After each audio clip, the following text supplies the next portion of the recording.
주의 보혈은 정하고 정하다. 내 죄를 정케 하신 주 날 오라 하신다. 내가 주께로 지금 가오니 십자가의 보혈로 날 씻어 주소서. 약하고 주해도 주께로 나가면 힘 주시고 내 주함을 곧 씻어 주시네. 내가 주께로 지금 가오니 십자가의 보혈로 날 씻어 주소서. 나로라 하심은 온전한 믿음과 또 사랑함과 평안함 다 주려 함이라. 내가 주께로 지금 가오니 십자가의 보혈로 날 씻어 주소서. 큰 죄인 복받아 살 길을 얻었네. 한없이 넓고 큰 은혜 베풀어 주소서. 내가 주께로 지금 가오니 십자가의 보혈로 날 씻어 주소서. 그 피가 맘속에 큰 증거 됩니다. 내 기도 소리 들으사 다 허락하소서. 내가 주께로 지금 가오니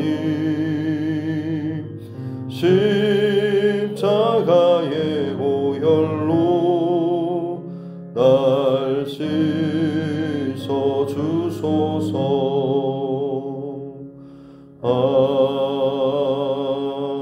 아멘. 찬송가 542장 542장입니다. 찬송가 542장입니다.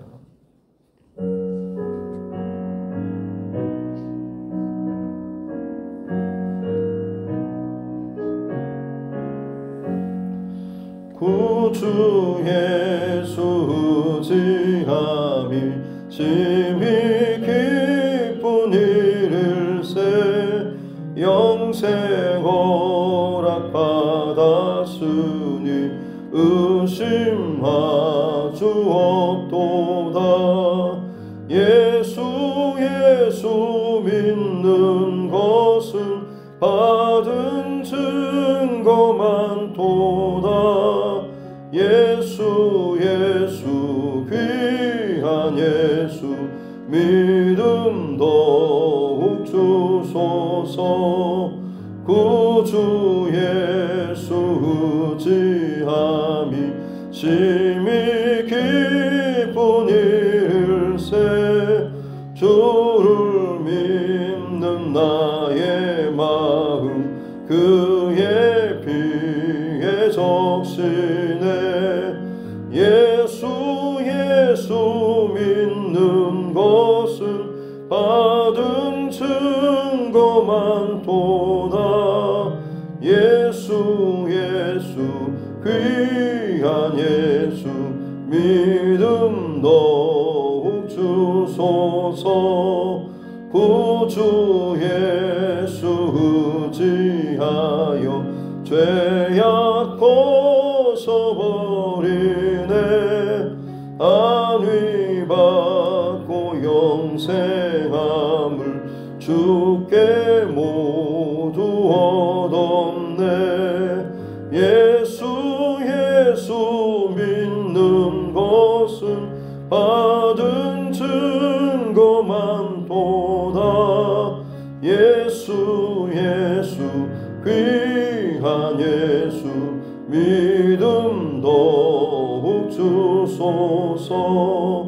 구주 예수 의지하여 구원함을 얻었네. 영원 무궁지나도록 주여 함께 하소서. 예수 믿는 것은 받은 증거만 도다. 예수 귀한 예수 믿음 더욱 주소서.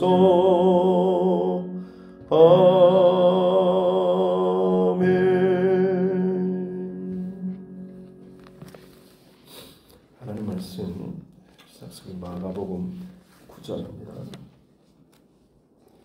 마가복음 9장 14절부터 29절 말씀까지입니다. 마가복음 9장 14절부터 29절 말씀까지 같이 함께 합독하겠습니다. 이에 그들이 제자들에게 와서 보니 큰 무리가 그들을 둘러싸고 서기관들이 그들과 더불어 변론하고 있더라. 온 무리가 곧 예수를 보고 매우 놀라며 달려와 문안하거늘 예수께서 물으시되 너희가 무엇을 그들과 변론하느냐.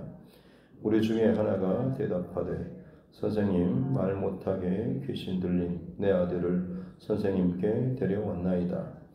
귀신이 어디서든지 그를 잡으면 거꾸러져 거품을 흘리며 이를 갈며 그리고 팔이 해지는지라. 내가 선생님의 제자들에게 내쫓아 달라 하였으나 그들이 능히 하지 못하더이다. 대답하여 이르시되 믿음이 없는 세대여, 내가 얼마나 너희와 함께 있으며 얼마나 너희에게 참으리요. 그를 내게로 데려오라 하시매 이에 데리고 오니 귀신이 예수를 보고 곧 그 아이로 심히 경련을 일으키게 하는지라. 그가 땅에 엎드러져 구르며 거품을 흘리더라. 예수께서 그 아버지에게 물으시되 언제부터 이렇게 되었느냐 하시니 이르되 어릴 때부터니이다. 귀신이 그를 죽이려고 불과 물에 자주 던졌나이다. 그러나 무엇을 하실 수 있거든 우리를 불쌍히 여기사 도와주옵소서. 예수께서 이르시되 할 수 있거든이 무슨 말이냐. 믿는 자에게는 능히 하지 못할 일이 없느니라 하시니 곧 그 아이의 아버지가 소리를 질러 이르되 내가 믿나이다. 나의 믿음 없는 것을 도와주소서 하더라.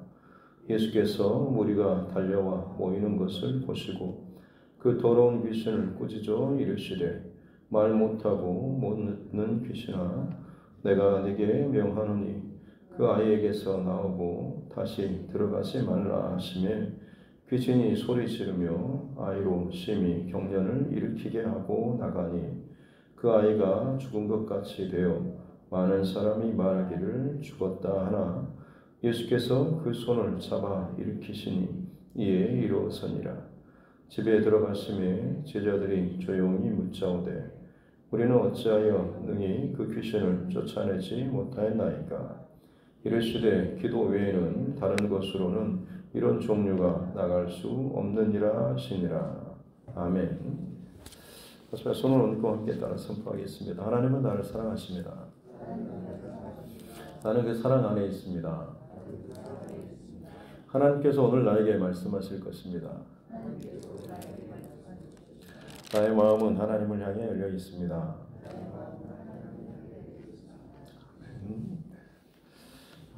변화산에서 변모하신 예수님의 그 빛난 영광, 이것을 체험하고 산 위에서는 그야말로 최고의 현장이었지만 또 그 가운데서 베드로도 자신이 무슨 말을 한지도 모를 정도로 그 황홀경에 취해서 여기에 초막셋을 짓고 영원토록 이 빛나고 영광스러운 이 황홀한 상태를 계속해서 누리면 좋겠습니다라는 이런 고백까지 하게 되죠.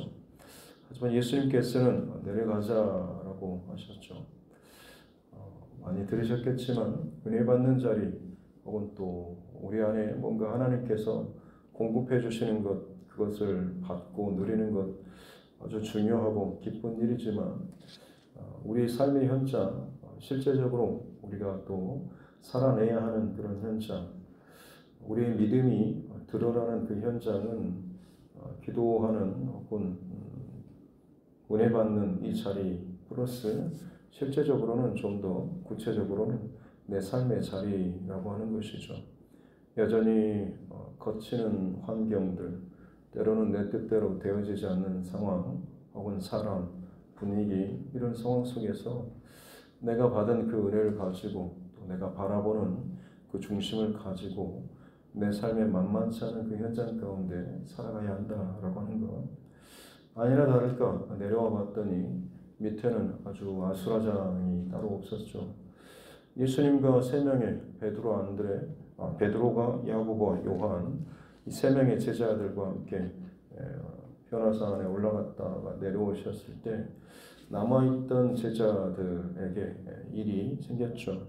어떤 사람이 자기의 그 아들, 아마 증상으로 봐서는 간질병으로 보입니다만, 간질병이라고 해서 무조건 귀신의 현상은 아니고 귀신 들려 나타나는 일도 있고 때로는 육체적인 질병으로 인해서 간질병이 나타나는 경우도 있는 거죠. 오늘 본문에 보니까 아마 이 귀신 들림으로 인해서 지금 아이에게 간질병 현상이 나타났던 것을 알 수가 있습니다. 이 간질병 들린 이 아이의 아버지가 예수님의 소문을 듣고 예수님 곳을 찾아왔는데 예수님과 세 제자는 보이지 않고 지금 나머지 제자들이 9명의 제자들이 있는 거죠. 그들에게 지금 이 아이를 어떻게 좀 고쳐달라고 했습니다.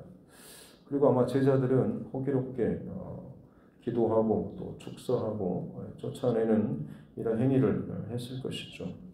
마가복음 6장 12, 13절에 보면 오병이의 사건 전에 예수님께서 12제자를 파송하시는, 그래서 그들이 복음을 증거하고 귀신을 내쫓고 또 기름을 발라 병자를 또 치유하는 이런 기록들이 있습니다. 그리고 돌아와서 이런저런 일이 있었습니다라고 흥분하면서 그들이 선교 보고를 하는 그런 내용도 있었죠.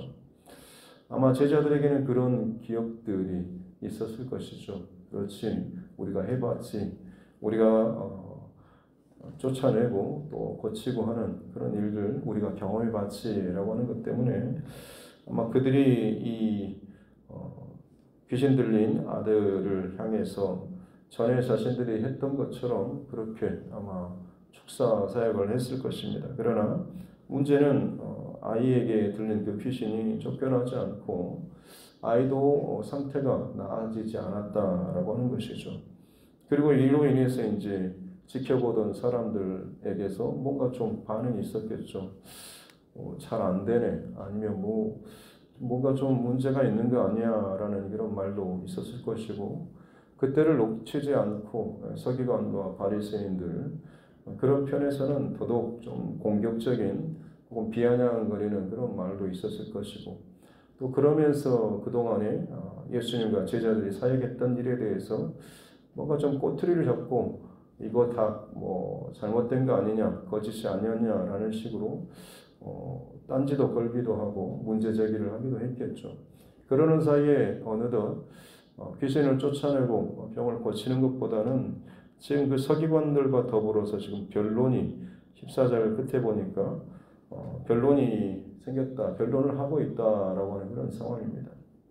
그야말로 일도 제대로 안 되고 싸우고 다투고 변론하고 있는 그 상황, 바로 그때 예수님께서 지금 거기에 내려오신 것이죠. 사람들이 깜짝 놀랐고 그리고 예수님께서 16절에 보면 너희가 무엇을 그들과 변론하고 있느냐라고 제자들에게 묻습니다만 제자들이 대답하는 그런 기록이 없습니다. 아마 분위기로 봐서는 좀 삐지거나 아주 기분이 상해 있지 않았을까 싶습니다. 본인들은 지금 밑에서 지금 일을 당해서 굉장히 괴롭고 또 변론하고 말다툼하면서 울그락불그락 마음이 상해져 있는데 예수님과 나머지 3명의 제자들을 보니까 산 위에서 무슨 일이 있었는지 모르겠지만 마치 자기들만 사우나 갔다 온 것처럼 얼굴이 환하게 펴가지고 있는 그런 모습으로 내려오니 본인들은 땀 흘리고 속상하고 힘들고 짜증나고 불편한 그 문제에서 허덕이고 있는데 전혀 다른 분위기로 그 셋이 예수님과 함께 내려오니 기분이 많이 나빴겠죠. 그래서 어찌 보면 대답하기도 싫을 만큼 말을 하지 않았을지도 모르겠습니다. 그러자 지금 이 아들의 이 아버지 되는 이 사람이 예수님께 와서 자기의 이 상황들을 여차여차했습니다라고 하면서 지금 이야기를 하고 있는 것이죠. 그러나 능히 쫓아내지 못했습니다. 다 듣고 나서는 예수님께서 19절에 보면 책망하는 듯한 내용이 나오죠. 믿음이 없는 세대요, 내가 얼마나 너희와 함께 있으며 얼마나 너희에게 참으리요 라고 하면서 이거 정도도 아직도 너희 힘으로 해결하지 못하느냐라는 이런 이 책망의 어조로 예수님께서 지금 믿음 없음에 대해서 지금 책망하는 이런 말씀이 나오고 있습니다.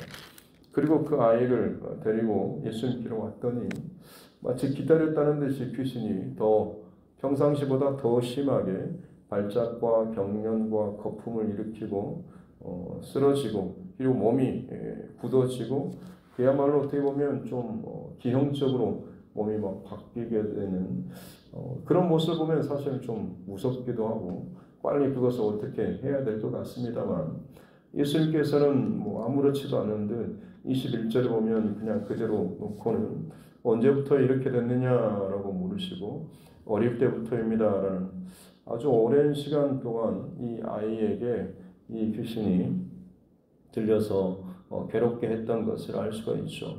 그래서 22절에 보면 귀신이 이 아이를 죽이려고 불과 물에 자주 던졌습니다라고 이 고백을 하고 있는 아비의 심정을 보면 어찌 보면 물과 불에 아이가 던져지고 혹은 거기에 들어가고 빠지고 하는 그 위험스러운 상황을 지금까지 이 아비가 얼마나 참 건져내고 또 그 가운데서 함께 빠지기도 하고 물에 데이기도 했을까라는 이런 마음이 듭니다. 그 모든 것을 아비된 심정으로 어떻게든 그것을 건져내고 살리고 그것을 해결하기 위해서 얼마나 동분서주하면서 길을 찾았을지라고 하는 그러나 이제 예수님의 소문을 듣고 왔는데 막상 제자들에게 보였는데 역시나 어떤 해결도 되지 않는 그런 상황인 것이죠. 한풀도 꺾여 있는 그런 상황이죠. 그리고 나서 그러나 무엇을 하실 수 있거든 불쌍히 여겨주시고 도와주십시오라고 지금 또 이야기하고 있습니다. 예수님께서 대답하십니다. 23절에 할 수 있거든이 무슨 말이냐? 믿는 자에게는 능히 하지 못할 일이 없느니라. 예수의 말씀은 단호하시죠. 할 수 있거든이 무슨 말이냐?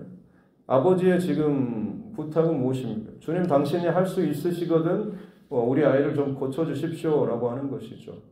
예수님께서 지금 책망한 그 내용들은 내가 뭔가를 할 수 있냐 할 수 없느냐라고 하는 그런 포인트가 아니라 내가 할 수 있는 것을 네가 믿느냐 그렇지 않느냐라고 하는 것에 대해서 지적을 하고 계시는 것이죠.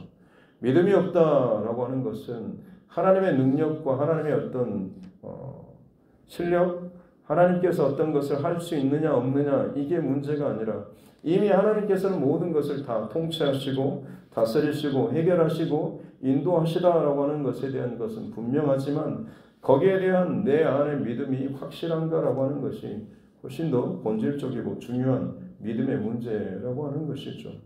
우리도 하나님 앞에 늘 기도하고 이걸 어떻게 좀 해주십시오라고 기도하면서도 막상 마음속에 또 불편하고 때로는 그것이 좌절되기도 하고 마음이 깨져버리기도 하는 이유는 무엇입니까? 그때마다 하나님께 실망하는 이유가 하나님께서 내게 뭔가를 원하는 대로 응답해 주셔서가 아니라 사실은 그 하나님의 어떤 것에 대한 문제가 아니라 내 안에 철저하게 온전하게 하나님을 믿는 그 믿음이 사실 부족했기 때문 아니겠습니까? 오늘 예수님께서는 이 아비의 그 초점, 믿음의 그 초점에 대해서 지금 이야기를 하고 있는 것이죠. 내게 뭔가를 할 수 있는, 할 수 없는 이게 문제가 아니라 거기에 대한 너 안에, 네 안에 있는 그 믿음의 문제라고 하는 것이죠. 그러자 이 아버지가 무슨 말인지를 그대로 알아차리죠. 그리고 나서는 24절에 보면 아이의 아버지가 소리를 질러 내가 믿습니다. 내 믿음 없는 것을 도와주십시오. 어찌 보면 지금 이 상황에서 나무라는 그런 모습을 들었을 때, 그 소리를 들었을 때 기분이 나쁘기도 하고 자존심도 상할 수도 있지 않겠습니까? 어떻게 그렇게 믿음 없는 소리를 하냐고, 왜 그렇게 믿음이 없냐라고 하는 이야기를 들으면 본인 나에 대해서 뭘 얼마나 안다고, 지금까지 내가 어떻게 수고했고 얼마나 살아왔고 얼마나 내가 해왔는지에 대해서 아무것도 모르면서 어떻게 그렇게 쉽게 나를 이야기하느냐라고 그런 마음도 들 수 있겠지만 이 아비의 이 다음 이어지는 모습을 보면 전혀 그런 감정이 들지 않죠. 왜냐하면 너무나 절박하기 때문에 그렇습니다. 정말로 절박하면, 정말로 간절하게 되면 사실 내 자존심이나 내 어떤 것보다는 오히려 이것에 대한 그 문제와 그 상황에 또 그것의 해결에 그만큼 더 집중하고 간절할 수밖에 없는 것이죠. 이 아비에게 있어서는 아이가 고쳐질 수만 있다라고 한다면, 이것이 풀려지고 해결될 수만 있다라고 한다면 내 자존심, 내 감정 혹은 내 기분 상하고 혹은 눌리고 무시당한 것, 그것 하나 때문에 지금 내 이 여정을 멈출 수는 없는 것이죠. 자신의 믿음 없는 것들, 네가 구하고 간구하는 것이 지금 잘못됐다라고 하는 것, 문제 해결을 위한 그 시도나 혹은 접근 방법조차도 잘못됐다, 해석조차도 잘못됐다라고 하는 것, 지금 이 문제에 대해서 네가 해석하고 평가하고 이게 이렇게 풀어져야 한다라고 생각하는 너의 해결 방법조차도 잘못되었다라고 하는 것에 대해서 이 아비가 말을 들었을 때 그것이 자신 지금까지 해왔던 것들이 사실 어떻게 보면 무시당하는 상황임에도 불구하고 거기에 연연하지 아니하고 오히려 예수님의 그 말씀에 완전히 항복하고 나아가는 것이죠. 소리를 질러서 믿습니다라고 자기 자신의 그 믿음 없는 것들에 대해서 지금 믿음의 초점이 주님 앞에 뭔가를 할 수 있는지 없는지, 지금까지 늘 그래왔던 것처럼 의원이 실력이 있고 없든지 혹은 병이 혹은 상황이 늘 어떤 다른 것에 있었지만 실상은 자기 안에 믿음 없는 것에 대한 여기에 대해서 그가 정말로 심각하게 본질적으로 이 문제를 돌아보고 내 안에 정말 완전한 믿음, 온전한 믿음이 없구나라고 하는 것을 깨닫고 지금 예수님께 그것을 고백하고 있는 거죠. 그리고 부족하지만 제가 믿겠습니다, 믿습니다라고 하고 내 믿음 없는 것을 도와주십시오. 참 정직한 그런 고백으로 나아가고 있지 않습니까? 킹 제임스 번역이라고 원어 성경을 영어로 옮기는 그 성경 버전이 있는데 거기에 보면 이 아비가 거의 울면서 예수님께 아뢰었다라고까지 기록을 하고 있습니다. 그만큼 자신의 어떤 감정이나 자존심이 아니라 그야말로 간절하게 예수님께 자신의 이 모든 것을 올려드리고 정말 정직하게 내 믿음이 바닥입니다. 그럼에도 불구하고 제발 좀 이제 해결해 주십시오, 도와주십시오라고는 내 믿음 없는 것을, 내 믿음을 좀 도와주십시오라고까지 기도를 하고 있는 것이죠. 예수님께서 귀신에게 나가라라고 그때서야 이제 명령을 하시고 결국에는 귀신이 나가고 문제가 해결되는 이런 장면이죠. 마지막으로 제자들이 왜 우리는 못했습니까? 라고 했을 때 예수님의 대답은 29절에 기도 외에는 다른 것으로 이런 종류가 나갈 수 없다라고 말씀을 하십니다. 이와 같은 일은 기도 외에는 일어날 수가 없다라고 하는 것이죠. 다른 말로 하자면 지금 제자들에게 있어서 이 기도가 부족했다라고 하는 것이죠. 그냥 단순히 기도가 부족했다라는 말보다는 지금 계속해서 오늘 본문에서 주로 이야기됐던 그 주제는 바로 믿음이었죠. 예수님께서는 지금 믿음과 기도를 연결시키고 있는 것입니다. 믿음이 있는 척 이것저것 교회에 대해서 혹은 뭐 어떤 일에 대해서 신앙적인 일에 대해서 교회는 이래야 되고 목회자는 이래야 되고 사람들은 믿음의 어떤 일들은 이렇게 돼야 돼라고 말을 그럴듯하게 참 잘하는 사람들이 많이 있죠. 그러나 기도하지 않는 사람들 아무리 그럴듯하게 기름칠을 잘 바른다고 할지라도 그가 기도하지 않는 사람이라고 한다면 여러분 그 발언은 사실 전혀 믿음의 발언이 아닌 것이죠. 본인의 어떤 경험의 통밥에서 나오는 그런 말은 될 수 있을지 모르겠지만 전혀 믿음의 말은 아닌 것입니다. 믿음 있는 사람은 기도하는 사람이죠. 기도는 무엇이겠습니까? 결국에는 내 능력과 힘이 아니라 하나님을 의지하고 하나님 앞에 신뢰하고 맡기고 하나님의 은혜와 능력으로 말미암아서 공급받고 살아가는 것을 인정하는 것이 기도 아니겠습니까? 제자들이 쫓아내지 못했던 그 근본적인 이유는 내가 예전에 해봤지, 예전에 내가 이렇게 신앙생활했고 경험했고 이것을 내가 잘 알고 있지 않은 자기의 경험이 그 안에 쌓였고 그것을 지금 당면한 문제 상황들에 대해서 마치 다 아는 것처럼 이야기했지만 지금의 상황은 지금의 상황 속에서 하나님 앞에 은혜를 구하고 지혜를 구하고 방법을 구하고 하나님이 어떻게 합니까? 라고 하는 것을 구해서 그것을 가지고 이 상황을 지나가야 함에도 불구하고 다 아는 것처럼 해봤다는 듯이 늘 똑같은 일이라고 할지라도 그 상황 속에서 하나님께서는 또 기도하고 또 지혜를 구하고 또 하나님의 마음으로 그것을 해결하기를 원함에도 불구하고 그렇지 못한 채 해봤다는 경험했다는 이런 마음을 가지고 하다 보면 결국에는 자기 안에 믿음이 바닥인지도 모른 채로 그냥 빈 깡통처럼 이런저런 것들을 다 아는 것처럼 읊어대지만 시끄럽기만 하고 은혜는 되지 않는 믿음의 그 역사와 능력은 나타나지 않게 된다라고 하는 것이죠. 제자들에게 기도 외에는 이런 유가 나아갈 수 없다라고 하는 것은 그들에게 있어서 어찌 보면 충만한 성령 충만의 그 상태에서는 이 많은 역사와 일들이 나타나게 됐지만 그들이 기도하지 않고 자기가 이만큼 했다라고 하는 것 때문에 결국에는 자기에게서 뭔가를 할 수 있는 것처럼 생각하고 하다 보니까 어느 순간 본인이 깡통인 것도 알지 못할 정도로 바닥의 상태가 되어 있었다라고 하는 것이죠. 요한복음 15장에 보면 포도나무 비유가 있지 않습니까? 나는 포도나무요 너희는 가지니라고 하면서 가지 자체에서 뭔가 할 수 있는 게 아니죠. 눈으로 보이기에는 가지를 통해서 꽃이 피고 열매가 맺습니다만 근본적인 그 힘은 그 뿌리에서 나무에서 나는 것이죠. 가지가 열매를 맺을 수 있는 방법은 나무에 붙어 있는 것 아니겠습니까? 너희가 내 안에 내가 너희 안에 거하면 그 나무는 그 가지는 많은 열매를 맺는다라고 하는 거죠. 너희가 나를 떠나서는 아무것도 할 수 없다라고 말씀하십니다. 붙어 있지 않으면 끊임없이 하나님의 은혜를 공급받지 않으면 새롭게 다가오는 똑같은 경험이나 똑같은 현상이라고 할지라도 그것을 풀어내지 못하고 해결하지 못한다라고 하는 것이죠.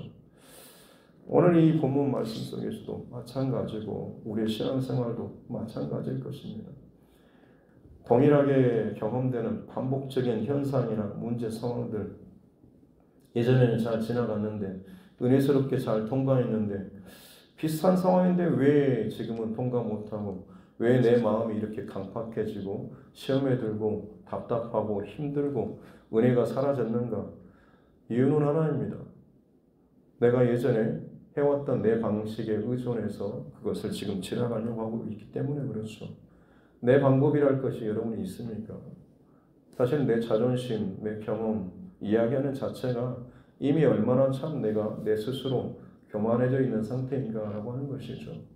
믿음의 온전한 길을 바르게 걸어간다고 하는 것은 철저하게 나 혼자서는 설 수 없습니다라고 하는, 야곱의 그 한쪽 다리가 위골되었던 것처럼 혼자서는 설 수 없고 나는 주님을 의지해만, 하나님을 의지해만 내가 설 수 있는 인생입니다라고 하는 것을 인정하고 고백하고 실제적으로 그것을 늘 살아내는, 엎드리는, 주님을 의지하는 이 삶이 있을 때에 우리는 비로소 우리에게 당면한 모든 상황과 일들을 이겨낼 수 있는 것이고, 그것이 주님 보시기에 믿음이 있는 삶인 것이고, 믿음이 있는 기도로 또 주님을 의지하는 그런 삶일 때에 비로소 내 앞에 다가오는 이 수많은 당면한 일들, 귀신을 쫓아내고 병을 고치는 이런 일뿐만 아니라 모든 관계나 상황이나 내 인생의 많은 문제들이 다 그렇게 풀어질 수 있다라고 하는 것입니다. 어떤 문제든지 간에 이 문제를 풀어내고 승리할 수 있는 비결은 바로 믿음이라고 하는 것. 그리고 그 믿음은 주님을 온전히 의지하고 믿는, 의지하는, 그리고 신뢰하는, 엎드리는 이 기도와 연결되어 있다는 사실을 꼭 기억하시면서 어떤 상황 속에서도 그래 해봤지라고 하는 것이 아니라 믿음의 영역에 있어서는 내 경험을 더 이상 내세우지 않고 오늘 이 하루도 그래 주님께 엎드려야지라는 그런 마음으로 겸손하게 항상 주님의 은혜를 구하며 나아갈 수 있는 저와 여러분 모두가 될 수 있기를 주님의 이름으로 축복합니다. 기도하겠습니다. 하나님 아버지 감사합니다. 우리의 많은 일들과 상황들 속에서 정말 예전에는 잘 넘어가고 승리하고 통과했던 것 같은데 언젠가부터는 또 굳어지고 자꾸만 걸리고 넘어지고 쌓여가는 그런 모습들로 인해서 많이 불편해져 있는 우리 영적인 상태가 있는 것을 보게 됩니다. 주님, 문제와 상황이 밖에 있는 것처럼 여겨지지만 우리 주님께서는 네 안에 믿음이 있는지, 네 안에 믿음이 고갈되지는 않았는지라고 하는 것을 점검하라라고 우리에게 말씀하고 있는 줄로 믿습니다. 다른 것이 아니라 진정 내 안에 이 모든 상황임에도 불구하고 주님께서 이끌어가고 계시고 해결하실 것이고 나를 살리실 것에 대한 이 변치 않는 믿음을 가지고 주님께 은혜를 더 구하고 내 마음의 감정의 어떠함조차도 주님 내게 믿음을 더하여 주옵소서. 내가 믿음이 없습니다 라는 이 정직한 고백으로, 간절한 고백으로 주님 앞에 나아갈 수 있는 우리 모두가 되게 하여 주옵소서.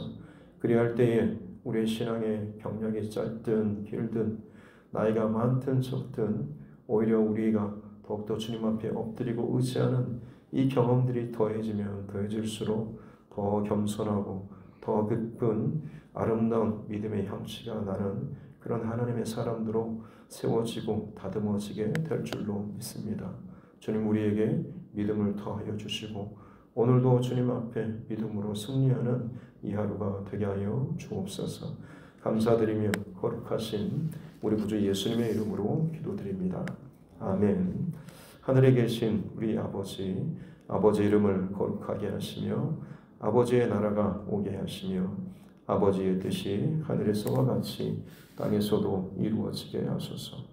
오늘 우리에게 일용할 양식을 주시고 우리가 우리에게 잘못한 사람을 용서하여 준 것 같이 우리 죄를 용서하여 주시고 우리를 시험에 빠지지 않게 하시고 악에서 구하소서. 나라와 권능과 영광이 영원히 아버지의 것입니다. 아멘. 주신 말씀 붙잡고 교회와 주의 종과 여러분 각자의 기도 제목과 이 나라 정치 의정자들을 위해서도 특별히 또 한 명이 또 국회의원들이 피습당하는 일이 있었습니다. 정치적으로 우리나라뿐만 아니라 전 세계적으로 극단적인 어떤 양진영으로 너무 많이 부딪히고 그것이 전쟁 혹은 여러 가지 갈등 상황으로 많이 나타나고 있습니다. 사랑이 식어져가는 이 마지막 시대 가운데 우리의 어떤 중심을 바르게 지켜야 될지 오늘도 그렇게 하나님 앞에 사랑의 은혜를 또 구하고 특별히 또 이 마지막 때에 여전히 복음의 사명을 감당하는 전도자들, 또 우리 선교사님, 또 그 가정들을 위해서도 우리 또 어려움 가운데 처해 있는 우리 믿음의 지체들, 또 우리 환우분들과 또 그 가정들을 위해서도 우리 자녀들과 다음 세대를 위해서도 하나님께서 또 내게 붙여주신 영혼 구원의 한 영혼의 그 대상자들을 위해서도 같이 함께 기도하겠습니다. 하나님 아버지 감사합니다. 오늘 하루도 하나님의 은혜와 사랑으로 호흡하고 또 예배하며 이 하루를 시작합니다. 주 앞에서 시작하는 이 하루의 첫 시간이 내게 더욱더 귀하고 귀한 믿음의 시간, 기도의 시간으로 고백되어지고 들어질 수 있는 은혜를 더하여 주옵소서. 하나님, 내가 잘하는 것처럼 지금까지 잘해온 것처럼 생각하고 또 이런저런 일이 있을 때마다 마치 그것을 내가 다 진두지휘하고 이렇게 저렇게 답을 내고 하는 것처럼 이야기하지만 사실 그 안에 기도가 없으면, 믿음이 없으면 그저 내 그것은 논쟁이고 변론이 될 수밖에 없음을 알게 하여 주옵소서. 이 땅의 교회가 혹은 성도가 변론을 일삼고 내 경험만을 끊임없이 내 입술 속에서 뿜어내는 자가 되지 않게 도와주시옵소서. 같은 상황, 같은 일이라고 할지라도 기도로 성령의 기름 부으심으로 충만한 가운데 하나님 것을 이야기하고 나눌 때에 그것은 은혜가 되는 줄로 믿습니다.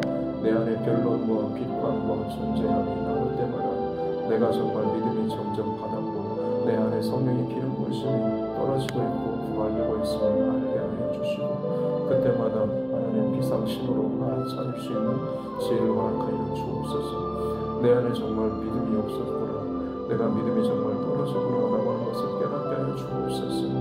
똑같이 예배드리고 똑같이 봉사하는 것으로 만족하지 않게 도와주시고 내 입술의 생각과 마음에 하나님 어떠한지를 점검하며 그 안에 성령의 이름과 또 기름 부으심과 은혜와 하나님 사모함이 사라졌다고 한다면 같은 답변이라고 할지라도 그 안에 진정 내가 기도가 없다고 한다면 결국에는 나의 지식과 세상의 변론과 이것밖에는 되지 않음을 알게 하여 주시옵소서. 주님, 내가 말라 비뚤어져 가고 있음을 알게 하여 주시고 주님, 내 안에 힘이 없음을 고백하게 도와주시고 내 자존심과 감정을 지키는 것이 아니라 내 안에 하나님의 은혜가 없습니다, 내 안에 하나님의 말씀이 없습니다, 내 안에 성령의 기름 부으심이 없습니다 하고 통통 비어버리고 썩어 문드러질 만큼, 아니 깡통 소리가 날 만큼 녹이 써서 정말 오랫동안 비뚤어져 버린 내 상황, 내 영적인 이 빈 깡통의 이 처절함을 이런 정확하게 주님 앞에 드리면서 주님, 나를 도와주옵소서. 나의 믿음 없음을 도와주옵소서. 기도하며 다시 한번 주님 앞에 두 손 들고 나아가는 주님 귀한 사랑을 되게 하여 주시옵소서. 주님, 내가 아무리 그럴듯하게 말을 참 거창하게 마치 물 붓듯이 내 입만 열면 저절로 나오는 그 말이 있지만 기도하지 않으면 얼마나 내가 참 내 인간적인 경험과 지식에 의지해서 살아가고 있는지 그런 모습으로는 주님 앞에 온전히 서지 못함을 알게 하여 주시기 원합니다. 너희가 나를 떠나서는 아무것도 할 수 없다고 말씀하시는데 결국에는 말라 삐뚤어진 것들 끊어버리고 버려지고 불에 태워질 수밖에 없음을 알게 하여 주옵소서. 열매 맺지 못하는 나무마다 가지마다 결국에는 꺾여 불에 태워질 수밖에 없음을, 던져질 수밖에 없음을 알게 하여 주시고 주님께 늘 붙어 있어서 기도하고 성령의 은혜 가운데 살게 해주시고 저절로 주님께서 우리를 통하여서 맺게 해주시는 신앙의 성품과 또 혹은 영혼 구원의 그 열매를 맺어 나아갈 수 있는 우리가 되게 하여 주시기 원합니다. 이 교회가 특별히 하나님 더욱더 성령의 열매를 맺게 해주시고 영혼의 구원의 열매를 맺는 데 앞장서는 늘 그런 일들이 이 교회 안에 넘쳐날 수 있도록 은혜를 더하여 주시고 사랑하는 우리 성도들 한 명 한 명 가정마다 더 이상 하나님을 맡기지 않도록 은혜를 더하여 주옵소서. 내 생각과 경험과 판단이 앞장서는 것이 아니라 그것이 먼저 내 앞을 가릴 때마다 아직도 내 안에 내 중심이, 아직도 내 자아가 여전히 주도권을 가지고 있구나 하고 스스로 생각하고 깨닫고 나는 죽고 예수가 살아나기 위해서 여전히 그런 생각이 올 때마다 내 스스로 십자가 앞에 엎드리고 아빠가 죽어지면 편하게를 더하여 주시옵고 합니다. 내가 거꾸러지고 내가 죽어지고 내가 찢겨지고 내가 항복되어질 때에 비로소 그 자리에 십자가의 그 은혜로 말미암아서 예수의 성령과 예수의 은혜와 예수의 능력이 살아나게 되며 나를 뒤덮고 나를 채우고 나로 말미암아서 그것이 흘러가고 나타나는 변역사가 일어나게 될 줄을 믿습니다. 주님, 나는 죽고 내 안에 예수께서 사시는 이 삶을 또 이 은혜를 경험하게 하여 주옵소서. 그것을 잃어버리지 않게 도와주시옵고 원합니다. 그토록 은혜를 많이 받고 간증을 하고 내 안에 그 많은 신앙의 체험과 추억과 경험들이 있음에도 불구하고 지금 이 하루를 살아감에도 불구하고 주님 그것이 나타내지 못하고 연결되지 못한 채 살아가고 있지는 않습니다. 기도하지 않으면 아무리 변화사에서 큰 영광을 바라보았다고 할지라도 그것은 그냥 과거에 해봤다라고 하는 경험으로 그냥 추억으로 하나밖에 쌓이지 않는 알게 하여 주시고 그 놀라운 은혜와 축복과 말씀과 깨달음과 은혜가 오늘 이 하루 내게서 주님의 능력으로 나타나기 위해서는 여전히 나는 아무것도 아닙니다. 주님의 은혜 아니면 나는 할 수 없습니다라는 고백으로 오늘 이 하루도 주님 앞에 겸손하게 정직하고 진실하게 주님의 은혜를 구하는 일이 있을 때마다 말을 할 때마다 내 자아가 내가 힘이 들어가는 것이 아니라 주님 주신 지혜를 구하고 겸손하게 주의 마음을 구하고 은혜를 구할 때에 이 모든 것들이 계속해서 은혜 위에 은혜가 쌓여지는 귀한 역사와 은혜로 나타나게 될 줄로 믿습니다. 기도 외에는 이런 일과 나아갈 수 없는 것은 계속해서 주님 앞에 엎드리고 겸손하게 주님의 은혜를 구함으로 말미암아서 내 힘과 지식과 경험이 아닌 똑같은 상황이라고 할지라도 여전히 새롭게 부어주시고 채워주시고 열어주시는 주님의 은혜로